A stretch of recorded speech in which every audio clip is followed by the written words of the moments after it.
hopefully we can be done in time before dinner tonight, and we'll plow ahead and have a few breaks along the way. So, a couple observations from yesterday.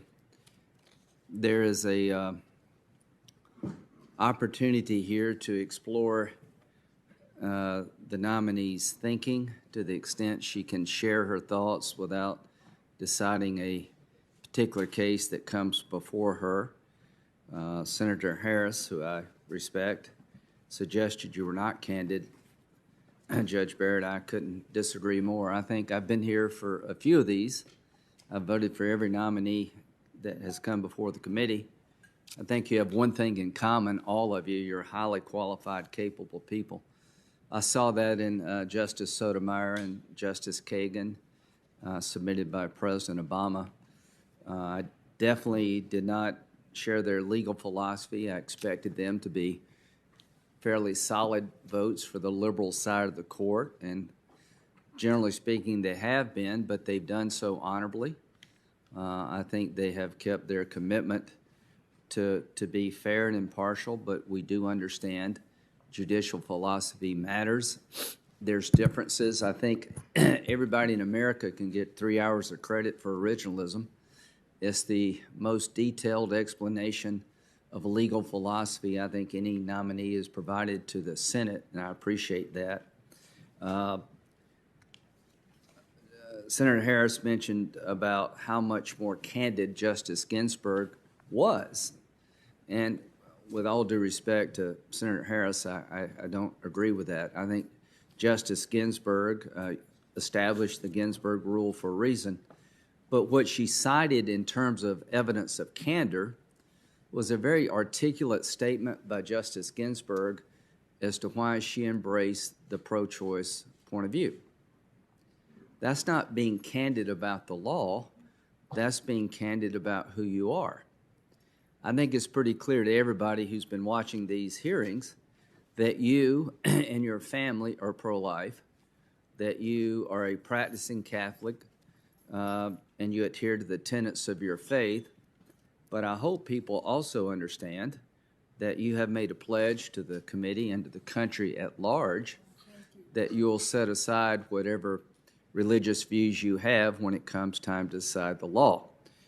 There's already been an example in the Seventh Circuit where you upheld a legislative provision that restricted access to abortion clinics in terms of protesting. I think it's the Bubble case.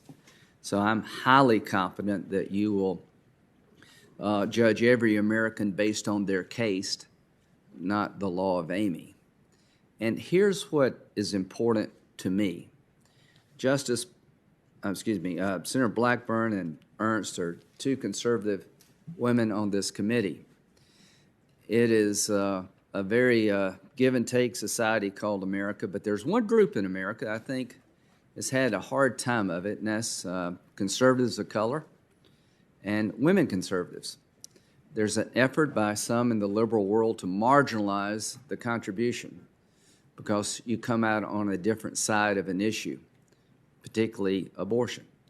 So this hearing to me is an opportunity to not punch through a glass ceiling, but a reinforced concrete barrier around conservative women. You're going to shatter that barrier. I have never been more proud of a nominee than I am of you. You've been candid to this body about who you are, what you believe.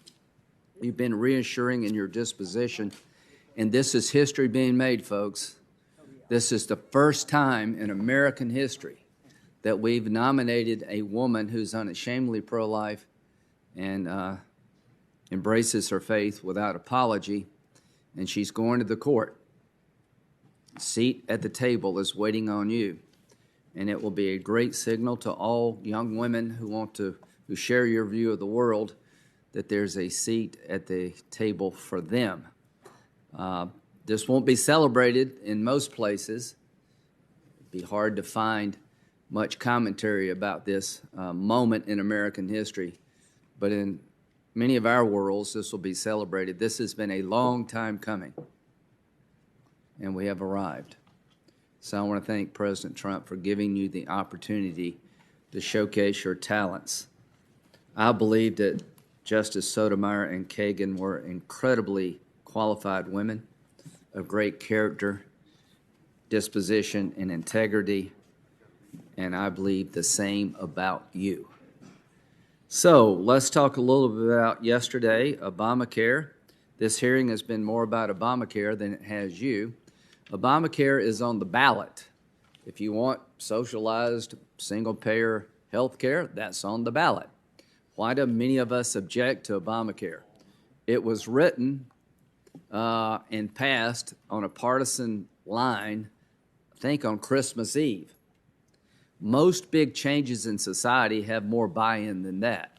You're talking about 1/5 of the American economy.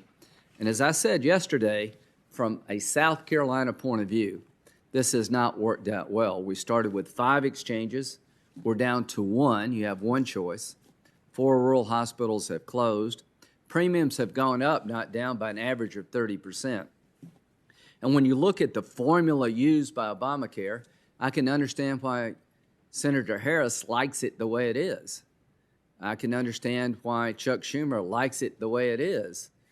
3 states get 35% of all of Obamacare dollars. New York, California, Massachusetts, they're 22% of the population. In South Carolina, if you had a per patient formula, no matter where you lived, you got the same contribution from the federal government, South Carolina would receive almost an additional $1 billion. I don't blame California, New York, and Massachusetts for wanting more. People in South Carolina should blame me and Senator Scott for accepting that construct. So when it comes to health care, we all have our different positions, but today is about you. And today is about whether or not you're qualified to serve on the highest court in the land. Severability. Can you tell me again, I know you've been asked 100 times, the doctrine of severability, what does it mean? Push the red button. Yeah. Okay. Think so. No, I can't hear you now. It's not. There we go. There we go.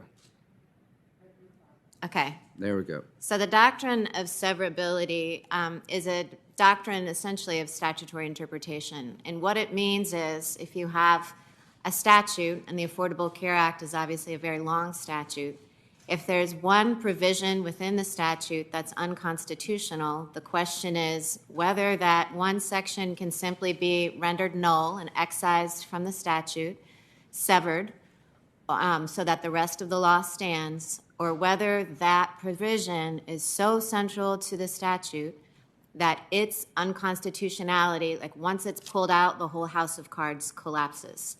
And the presumption is always in favor of severability. It's a question of your intent. The court looks. Oh, sorry. Go ahead. The main thing is the doctrine of severability has a presumption to save the statute if possible. Is that correct? That is correct. So I want every conservative in the nation to listen to what she just said. The doctrine of severability presumes, and its goal is to preserve the statute if that is possible. So from a conservative point of view, generally speaking, we want legislative bodies to make laws, not judges. Is that correct? That is correct. And would it be further true that if you can preserve a statute, you try to the extent possible? That is true. Okay. That's the law, folks. Abortion. You were read some statements by, I think it's what's the name of the pro-life group, county? The St. Joseph County Right to Life. Okay. And you were asked by Senator Blumenthal, who I respect, whether or not their policy positions were illegal. Do you remember that? I remember him asking me whether I accepted other policy positions on in vitro fertilization and whether it was a rejection of Roe. Yeah. Well, I remember an exchange where they took a statement from that group or some other group arguing for the criminalization. Okay. Remember that? the criminalization of IBF, is that right? Yeah, I think so. Okay. And here's my problem with that analysis. That was a position taken by a pro-life county organization.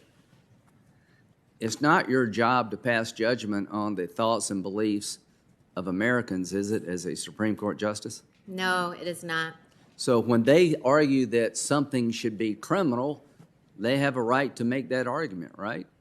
They do. It also wasn't in the ad that appeared next to the statement I The sent. main thing is, how does something become criminal in our legal system in America? When a legislative body passes a statute. So here's what I want you to know. Statements by political organizations are not law. And what we've tried to do yesterday was turn a pro-life group into a legislative body and tried to get you to rule on their beliefs. I think that is a dangerous thing for Americans to be asking a judge to do, whether you're on the right or the left. Here's a statement from an organization I don't particularly agree with, and I want you to pass judgment as to whether or not that's legal. The question for you would be, if some legislative body tried to criminalize this procedure, then that would be subject to litigation in court. Is that correct? That is correct. A case in controversy doesn't arise because you disagree with a statement of a private person or a private group. Is that correct? That is correct. A case in controversy arises around criminal law when somebody passes a criminal statute. Is that correct? That's correct. Then and only then would you determine the constitutionality of that provision. Is that correct? Well, actually, not even then. The statute would have to be enforced against somebody, so a prosecutor would have to try to hold someone criminally liable for getting IVF, for example. So the case in controversy concept would have to mature. Yes, there would be quite a lot of maturation required. Yeah, before it got to the Supreme Court, if it ever did. So I just want every American to know it's not the judge of it's not the role of a Supreme Court justice to pass judgment on your opinions. It's the role of a Supreme Court justice in very limited circumstances to pass judgment on laws passed by legislative bodies and in other circumstances, regulation, I would suppose. Now, voting. Is it appropriate for legislative bodies to protect the integrity of the ballot box? So any specific measures that legislative bodies took to protect the integrity of the ballot box could be subject to litigation, subject to challenge. And that's right. And as they are developed, the courts will hear cases if cases and controversies arise, right? Yes. One of the reasons we don't have an agreement with the House is that in their $2.2 trillion package, they're mandating ballot harvesting as a national policy. I think it's ripe for fraud. We've seen evidence of ballots being placed in people's cars and dropped in ditches. So I think there will be an effort, I hope, to protect the integrity of the ballot and also ensure easy voting. I don't think they're contrary goals for the nation. Now, when it comes to being on the court itself and collaborating with other members of the court, what's your experience been at the Seventh Circuit level? How's that played out? It is so collegial. We all collaborate. I have the greatest respect and have had wonderful interactions with every single one of my colleagues. Do you think you have the capability to fit in at the Supreme Court? I hope so. Okay. So we talked a lot about laws legalizing same-sex marriage. What's the name of the case? Obergefell. Okay. And you would, if anybody tried to change that precedent, one of the things you would look at is a reliance interest that people have formed around that piece of legislation. Yes. Same with Casey and Roe? Yes. Okay. So reaching a decision that the case was wrongly decided doesn't end the debate in terms of whether or not it should be repealed. Is that correct? That is correct. And there is a very rigorous process in place to overturn precedent? There is many factors, reliance being one. Okay. Is there any constitutional right to a polygamous relationship? Let's see. That might be a question that could be litigated at, polygamy, obviously, in many places is illegal now, but that could be an issue somebody might litigate before the court at some point. Somebody might make the argument it's possible for three people to love each other genuinely, and that would work its way to the court if somebody wanted to make that argument. Is that correct? Somebody could, make that argument. So you've been asked a lot about Roe v. Wade and Casey, and one of the differences between Brown versus Board of Education and Roe line of cases is there's active litigation regarding Roe. Is that correct? That is correct. I think Senator Hirano named 8 or 9 different cases that may come up to the court, cases in controversy. And one of the reasons you can't tell us how you would rule is because there's active litigation coming to the court. Is that correct? That is correct. And one of the reasons you can say with confidence that you think Brown versus Board of Education is super precedent is that you're not aware of any effort to go back to the good old days of segregation by a legislative body. Is that correct? That is correct. And I've also said that in lectures that Brown was correct as an original matter. So that is the kind of thing, since I've said it in writing, I felt like I could express before the committee. When it comes to Heller, there's legislative bodies all over the country passing laws regarding gun ownership. Are you aware of that? I am aware of that.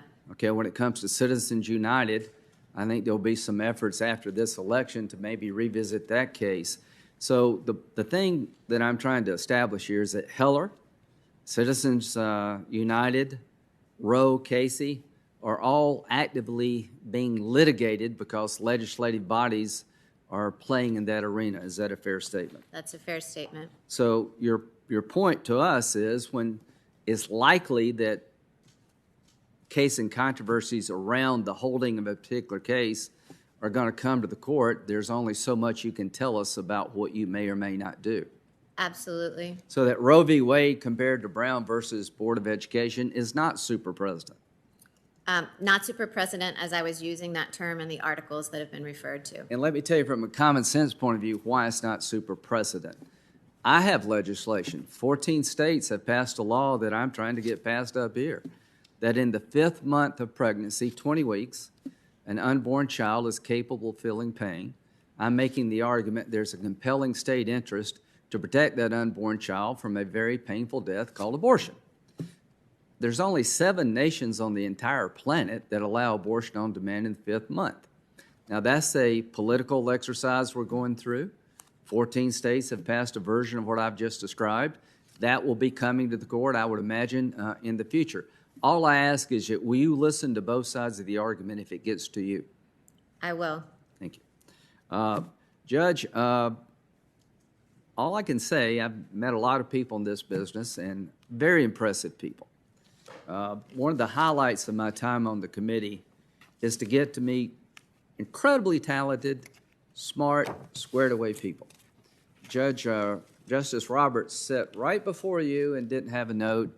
A lot of people on my side are upset with him about this or that. Sometimes I disagree with him, but I do know this, that he's doing what he thinks is best for the court and for the country. Justice Sotomayor and Kagan, delightful people, incredibly wickedly smart. Justice Kagan had a biting sense of humor, and they're on the court because they should be. They're on the court because they live lives worthy of being on the court. They're on the court because they're some of the smartest people in the land about the law. They're on the court because they lived incredibly productive and meaningful lives. Justice Gorsuch and Kavanaugh are both on the court for the same reasons. As to you, you're every bit in their league. In my view, this is exactly where you should be going to the Supreme Court, that the United States of America will benefit from your participation at the Supreme Court. You will offer a point of view that millions of Americans share. You will have life experiences that will round out the court. You will apply the law to the facts, and that you are going to inspire a lot of young women, just like Justice Ginsburg did, just like Justice Sotomayor and Kagan did, And the young women that you're going to inspire don't have a whole lot of role models they can point to in terms of the media world in which we live in, uplifting them. That's about to change. To my Democratic colleagues, I understand where you're coming from. I understand what you want the court to do. You want the court to do things differently than we do. I don't question your motives, and I want to thank you for conducting this hearing in a way that has been respectful, has been challenging, and the process will be moving forward here. And from the committee's point of view, I think we're on track to do it in a way that hopefully people will say, even though you disagree strongly, you're not that disagreeable.